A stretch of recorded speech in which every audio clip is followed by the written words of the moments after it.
Alors, ce qui est aussi absolument passionnant dans le cas de l'équipage de Litvak, c'est qu'un film en cache d'autres. Et ça, c'est passionnant de voir la généalogie des films et de voir qu'un film, souvent, il n'est pas seul. Et il a des rapports avec d'autres films. Et alors, dans le cas de l'équipage de Litvak, c'est assez extraordinaire comme cas d'école de lien qu'il peut y avoir entre plusieurs films. Alors, d'ailleurs, d'abord, il y a évidemment la question du film d'aviation, du film de guerre de la Première Guerre mondiale. Là, il y a une référence, en fait, parce que ça a été un film majeur. Vraiment, c'est un film américain. C'est en 1927, Les Ailes, Wings, de William Wellman, avec des scènes de combat aérien absolument extraordinaires. Bon, c'est sûr que ça a compté. Mais il ne faut pas oublier surtout une chose, c'est que l'équipage, donc l'adaptation du roman publié dans les années 20, au début des années 20 par Joseph Kessel, en fait, le film de Litvak est la deuxième adaptation en France. En 1935, c'est déjà la deuxième adaptation. Il y a déjà eu une première adaptation par un très grand cinéaste, d'ailleurs, un grand cinéaste français, mais français-américain, on va dire, hein, puisque c'est quelqu'un qui a fait une grande partie de sa carrière aux États-Unis dans les années 10 et 20, c'est Maurice Tourneur.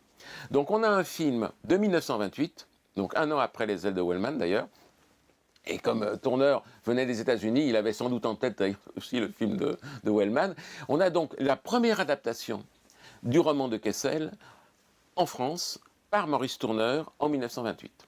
Autre chose évidemment, c'est que, on le sait, quand il y a eu l'arrivée du parlant, à l'époque, on considérait, contrairement à nous, on a un regard rétrospectif différent, on considère que le cinéma muet est peut-être un des plus beaux âges d'or du cinéma, mais c'est pas du tout le cas à l'époque. À l'époque, quand le cinéma parlant est arrivé, les gens ont dit, bon, ben ça y est, maintenant, on jette à la poubelle le cinéma muet, ça n'intéresse plus personne, et maintenant, donc, on fait du cinéma parlant. Donc l'idée, peu de temps après, peu d'années, de faire en France un film parlant sur le même roman de Kessel, ça paraissait normal. Puisque donc le film de 28 paraissait très très très loin, puisqu'il était un film muet. Alors c'est pas fini, il y a encore autre chose, il y a un film auquel on ne pense pas du tout a priori, et qui a pourtant un lien très direct avec l'équipage de Litvak, c'est un film de 1932, donc on est au début du parlant en France, un film majeur sur la Première Guerre mondiale, ce sont Les Croix de bois de Raymond Bernard.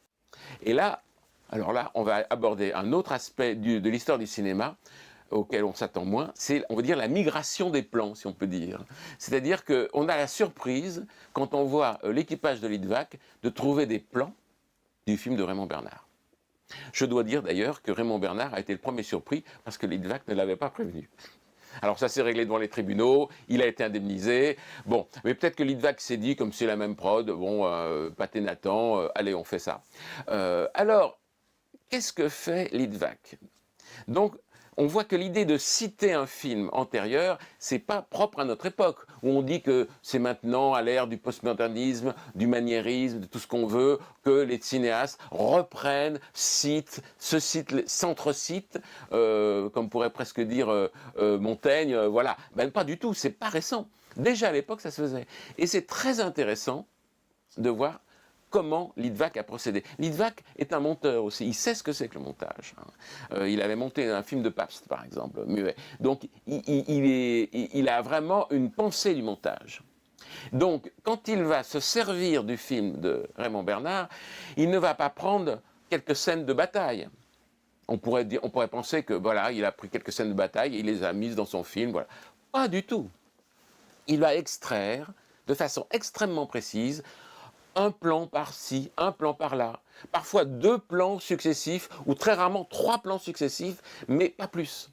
Donc en fait, il va faire une véritable œuvre nouvelle dans les 3 scènes de bataille terrestre.